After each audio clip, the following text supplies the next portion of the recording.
आज की एक और बड़ी खबर है जो पड़ोसी के लिए रुलाने वाली खबर है। पाक खिलाड़ियों को बर्तन तक धोने पड़ गए, बर्तन नहीं धो रहे थे। खबर है कि सड़क पर 2 दिन सोए भी हैं, होटल का कमरा नहीं मिला तो 2 दिन सोना भी पड़ा सड़कों पर।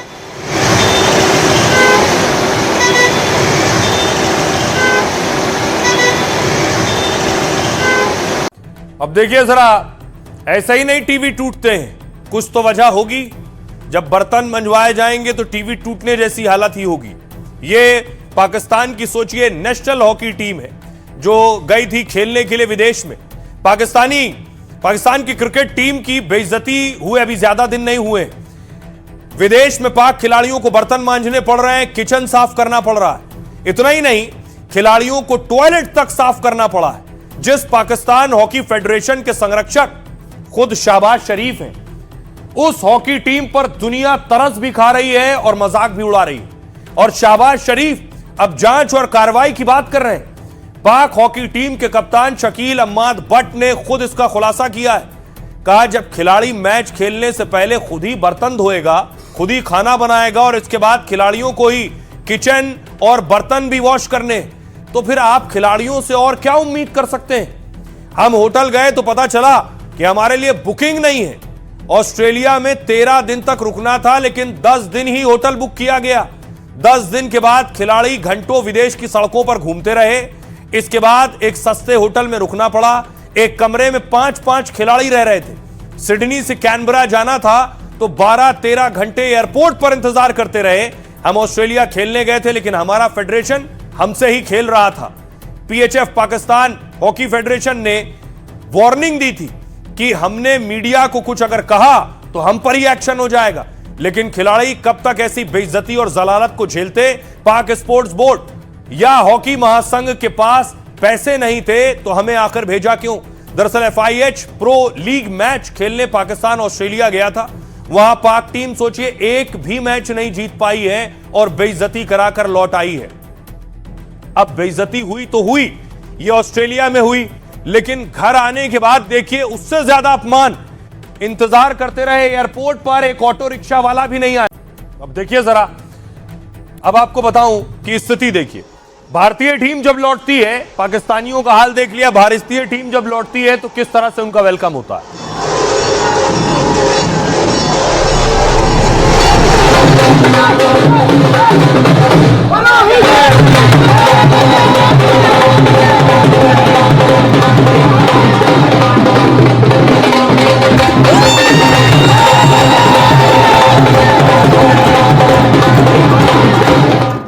वैसे यह भी सच है कि भारत और पाकिस्तान की कोई तुलना नहीं, दोनों की टीम्स की भी कोई तुलना नहीं। लेकिन टीम स्पिरिट और देश के लिए खेलना, आखिर यह जज्बा पैदा कैसे होता है जब हाल और हश्र ये हो। पीसीबी पाकिस्तान क्रिकेट बोर्ड की संपत्ति है 500 करोड़, बीसीसीआई की संपत्ति है 20,000 करोड़। पाकिस्तान आईसीसी से सिर्फ 5.5% रेवेन्यू मिलता है, भारत 38.5% रेवेन्यू मिलता है। पाकिस्तान ए ग्रेड खिलाड़ियों की सैलरी 1.5 करोड़ के आसपास है, भारत में ए ग्रेड खिलाड़ियों को सिर्फ सैलरी से 7 करोड़ मिलता है, विज्ञापन, एंडोर्समेंट, बाकी चीजें सब अलग से। पाकिस्तान में 29 साल बाद चैंपियंस ट्रॉफी वो भी पूरी नहीं हो पाई। भारत हर साल वर्ल्ड कप T20 जैसे आयोजन होते हैं। पाकिस्तान में घरेलू क्रिकेटर्स को फीस तक नहीं मिलती है, भारत में खिलाड़ियों पर इनामों की बारिश होती है। पाकिस्तान में उधार लेकर टीम बड़े टूर्नामेंट खेलती है और भारत में अंडर 19 टीम को भी 7 करोड़ रुपए मिले हैं। दूसरी टीम देख लीजिए, पाकिस्तान में पाक टीम के पास फंड की भारी कमी है। हॉकी टीम की हालत आपने देख ली अभी ऑस्ट्रेलिया में। भारत में हॉकी में भी टीम और खिलाड़ी मालामाल है। पाक ने इनाम के तौर पर 9,000 रुपए दिए खिलाड़ियों को। सोचिए कितना शर्मनाक है। भारत में बड़े टूर्नामेंट जीतने पर 4-4 करोड़ मिलते हैं। पाकिस्तान में 2 साल से सैलरी नहीं मिल रही है खिलाड़ियों को। भारत में खिलाड़ियों को 50,000 प्रति महीने मिलता है। पाकिस्तान में विदेश में खिलाड़ियों को रोज 11,000 रुपए मिलते हैं जब ये जाते हैं, और भारत विदेश दौरे पर लाखों रुपए का फंड होता है। सिर्फ इतना ही नहीं, खिलाड़ी अच्छा खेल कर आता है तो उसके राज्य में राज्य सरकारें पुरस्कृत करती हैं। अब सुनिए जरा, पाक के कैप्टन बता रहे हैं कि उन्होंने अपना बयान पलट लिया, झूठ बोला सिर्फ इसलिए कि भारत में उनकी फजीहत ना हो जाए, यह खबर भारत तक आ गई। पाकिस्तान में ईशान किशन पर क्या क्या लोग ढूंढ रहे हैं, क्या तलाश रहे हैं। भारत से हार के बाद पाक में सबसे ज्यादा ईशान चर्चा में। पाकिस्तान ने गूगल पर सबसे ज्यादा ईशान को सर्च किया जा रहा है। सोशल मीडिया पर ईशान और उनसे जुड़ी जानकारी तलाश की जा रही है। कोई पूछ रहा है कि ईशान किशन की हाइट कितनी है, और जब जवाब मिलता है कि 5 फीट 6 इंच है तो कहते हैं 5.25 फीट का लड़का पूरे पाक पर भारी पड़ गया। बहुत से लोग पूछ रहे हैं ईशान कितने साल के हैं, तो कुछ लोग सर्च कर रहे हैं कि ईशान की गर्लफ्रेंड कौन है। पाकिस्तानी लड़कियों के बीच में भी ईशान खूब चर्चा में है। वो गूगल में सर्च कर रही हैं कि ईशान तो शादी नहीं करने वाले हैं। ईशान के आईपीएल करियर और रिकॉर्ड भी खंगाले जा रहे हैं। पाकिस्तान में लोग सर्च कर रहे हैं कि किस पाक गेंदबाज पर सबसे ज्यादा रन बनाए। कुछ लोग सर्च कर रहे हैं कि ईशान किस राज्य के हैं, और जब पता चलता है कि वो बिहार में जन्मे हैं तो लोग कह रहे हैं एक बिहारी पाक पर भारी पड़ गया।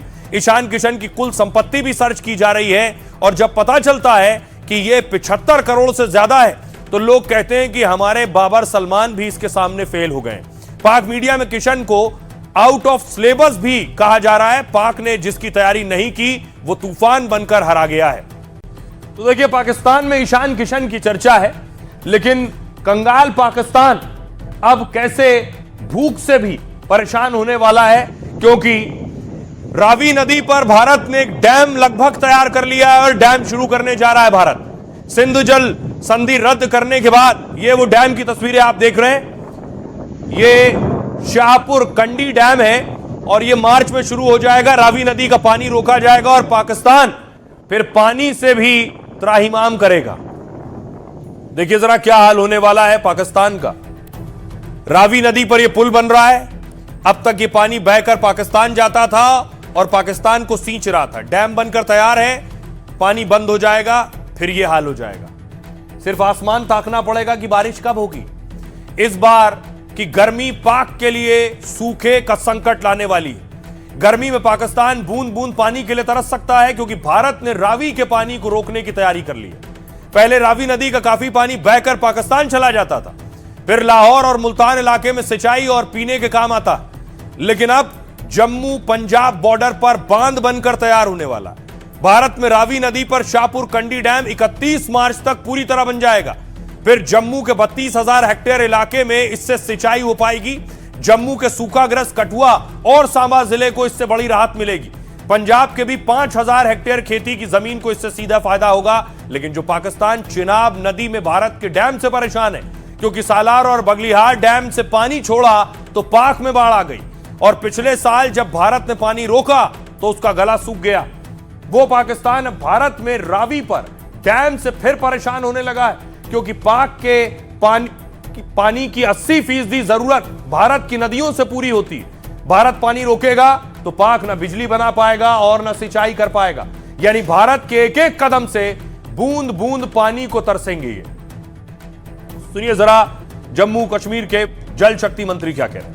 डेवलपमेंट का एक नया दौर उमर अब्दुल्ला साहब की क़यादत में चल रहा है। हमारे अपने डिपार्टमेंट में भी जोर शोर से काम चल रहे हैं, और रुके हुए काम जो पिछले 10 साल से रुके हुए काम थे उनको हमने नई वसअत दी है। चंद महीनों में ये जो प्रोजेक्ट है तैयार हो जाएगा।